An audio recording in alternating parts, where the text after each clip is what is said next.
यह किसी अपराधी को दंडित करने का निस्संदेह सबसे क्रूर तरीका है। सबसे पहले कैदी के कपड़े को 8 टुकड़ों में काट दिया जाता है और फिर बर्फ का एक बड़ा ढेर तोड़ दिया जाता है। अपराधी को ऐसा महसूस कराने के लिए जैसे वह जन्म से ही मर गया हो, कुछ लोग उसे एक लकड़ी की बाल्टी में डालते हैं और फिर सारी बर्फ उसमें डाल देते हैं। इतना ही नहीं, वे कुछ 100 पाउंड का भारी ढक्कन भी लाते हैं और अपराधी की गर्दन को लकड़ी की बाल्टी पर ठूंस देते हैं और दिमाग को बाहर निकालने का कारण उसे अप्रत्याशित तरीके से यातना देकर मौत के घाट उतारना था।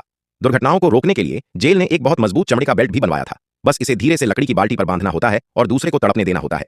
यह पलक झपकते ही हो जाता है।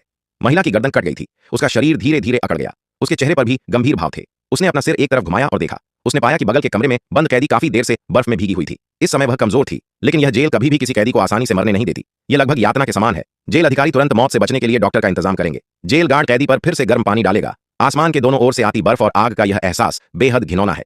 फिर कैदी को एक छोटे से अंधेरे कमरे में डाल दें और उसे अंधेरे में बंद होने की निराशा और भय का अनुभव करने दें। इससे भी ज्यादा क्रूर बात यह थी कि उस छोटे से अंधेरे कमरे की खिड़की कुछ समय के लिए बंद कर दी जाती थी। अंततः कैदी अंधेरे में डर के मारे मर ही गया।